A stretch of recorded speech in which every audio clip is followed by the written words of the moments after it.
Now, we might be a little bit late to the party, but we've got some new Daima information for you, since there's been practically nothing in recent months. And as they say, better late than later, or something like that, whatever. First, we get a look at some new characters, as well as some old ones, but let's start off with the new, because new is always good. The three new characters are known as Gomah, Masked Majin, and Glorio. Ooh, I like that one. Gomah, as we have seen before, appears to be that little impish character who we basically dubbed as an imp, who seemingly has some personal interest in the events of the Buu saga.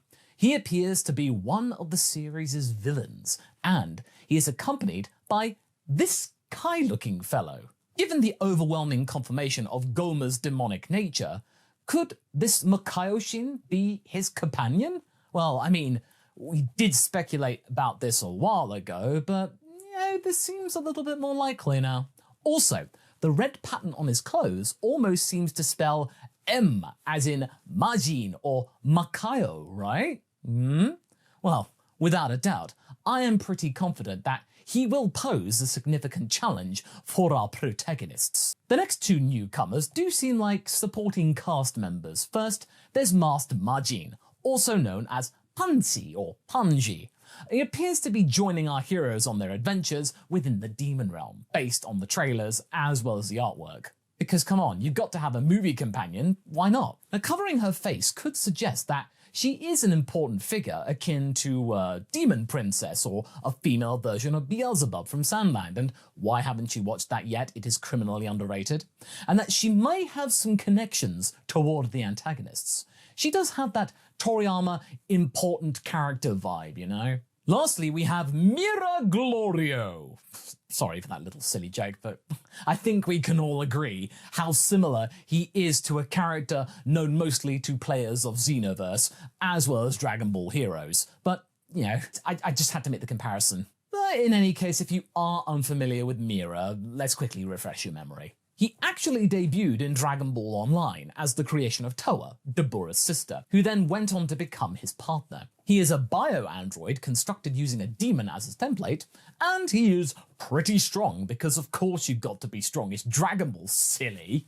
Basically, they are a time-travelling Team Rocket-esque duo, but more deadly, threatening, and competent. Interesting, I like competent.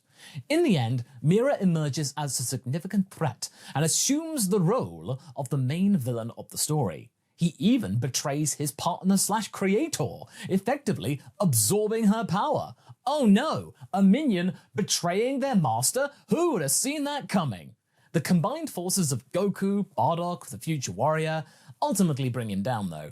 Additionally, he is the father of Fu, a complex character we won't delve into here, yet I am also aware of the comparisons between he and I. But I do not think that Toa and Mira will be appearing in Daima, but it would be funny if the expanded media did toy with the idea that Glorio was the template for him to neatly tie it in all together and make it more canon than it actually is. But still, the inspirations seem pretty clear, with Glorio looking to be some sort of mercenary or law enforcer, instead of an outright time-travelling menace. He basically seems to be like a Ten Shinhan of the Motley Crew, the only serious character. Speaking of which, we can also see Goku, Shin, Vegeta, and Piccolo.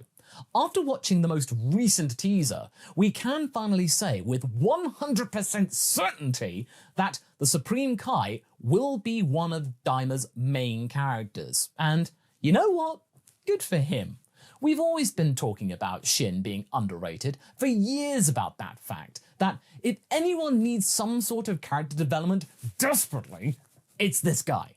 Now, let's focus on the trailer, which is another portion of awesome animation with some whimsical music along the way. If it wasn't charming enough, it pretty much is now. Hopefully, we will receive another trailer that will reveal even more details before the series drops in a couple of months. First, we see Dragon Balls and get a good and long look at Goku, Shin, Kibito, Vegeta, and Piccolo, after which we see a vessel landing on Kami's lookout. From some of the promotional art, we do know that the ship in question belongs to Glorio. It may initially appear that he is physically present on Earth in the scene, but it's difficult to pinpoint the exact moment. I guess they want us to believe that this might start the action. Next, we see a close-up of our new character's face, followed by a scene that hints at a potential new power or type of interstellar jump that a ship may be capable of.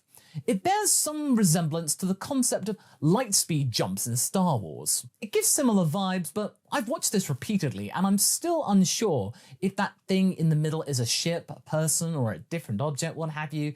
It's a little bit open to interpretation. I'll let you be the judge. The composition of the trailer itself, however, does seem to suggest that it might be some sort of star or dimension-faring vessel. Next, in addition to Goku and Shin's mugshots, we see two orbs or small planets that bear a resemblance to the typical depiction of the demon realm. The strange net that surrounds it is typically how we are presented with it. We also witness the assembly of the gang's ship by Capsule Corp robots, which bears spiky parts similar to Kami's original vessel. This could potentially indicate that Bulma is utilizing the blueprints from Kami's original vessel, which would make sense because she helped try to rebuild it. A lot of it would have been retained. And if she does, that would be a really cool callback, wouldn't it? Also, we have a nice long look at some canyons with a Sandland-esque backdrop. Indeed, it harkens back to the ancient wasteland customary of Dragon Ball's tradition. Yet, it remains a welcome addition. We're always happy to see a good old wasteland in Dragon Ball. Additionally, we've missed another intriguing detail in previous trailers. In the first one, the very first one, Shenron and our regular Dragon Balls were depicted as having a golden glow. However, in this trailer, they are depicted with a blue glow instead. Heck, we even saw them in the first trailer and paid no attention. I mean, I don't want to alarm anyone, but we have in fact seen a blue Dragon Ball before. In October of 1996, on the cover of issue number 33 of V-Jump, we do indeed see Kid Goku holding a blue 4-star Dragon Ball. Does it mean anything? Well, it might be possible that the original design for the Black Star Dragon Balls was meant to be blue, and it accidentally got itself onto the cover. Well, granted, GT was airing in January of that year, and we would have been around the Zunama episode, you know, but we don't know if that was simply just a colouring error, because we've seen many colouring errors in the past. If things are not exactly locked in stone, you remember Nappa and Vegeta's armour? Maybe someone used an earlier version of the art concept by mistake. Given that Daima appears to be making references to both the Buu saga and GT in some capacity though, we can conclude that the answer is indeed yes. The kidnapping of our characters most likely stems from another set of Dragon Balls. So we've got the Cerulean Dragon Balls from the Granola saga and now these. Even the new tagline, "Welcome to the Grand Adventure," invokes Grand Tour energy. And you know what? We are not opposed to that. Because one of the opinions about GT that we have heard over the years is that it chickened out from the more adventurous roots of the series and just gave up on it far too early. It barely got a chance. So perhaps Daima is trying to fix that. The involvement of the late Akira Toriyama is particularly significant. This would have been an ode to GT. We also get a shot of a particularly evil-looking red eye on a purple-skinned creature, with both Masked Majin and Glorio looking cool, as well as Shin having to silence Goku before he said something that they might regret. Which, this being Goku, wouldn't surprise me. Classic Goku, eh? And when this weird gigantic robofish thing, which many people have mistaken before for Gomah, but now with artwork, we can now 100% confirm that they are in fact separate entities. We also appear to see that Goku and Glorio are going to fight at some point, but whether or not it is going to be an initial adversity or just a friendly spar, we can't be sure. Also, we get a slightly better look at Gomah and his Kai-looking attendant rewatching the Buu saga, as well as the other guy looking visibly angry. We finally get a glimpse of his face, and he does seem to look quite similar to the likes of Shin and Zamasu. Also, it has only recently occurred to us that their capes do look similar to Deborah's, which may indicate some kind of a connection. Maybe this is the true reason why they are watching all of that went down. After all, in the first trailers, in the blink and you miss it moment, we can see that they were watching the King of the Demons from multiple angles. Could it be that Barbody's mind control and Boo's destruction are the catalysts for this story? After all, we always said that despite his importance, he was underutilized, and if he was truly a ruler, a king of the demons, then his absence surely would have been noticed. Also, Gomah looks unreasonably menacing in his close-up, despite his goofy art. We close up on some shots showing Goku, Shin, Majin, and Glorio, which are probably the main 4 characters that we are going to be following. And then the trailer ends. While it wasn't massive, there were a lot of small things that may indicate the direction of the story.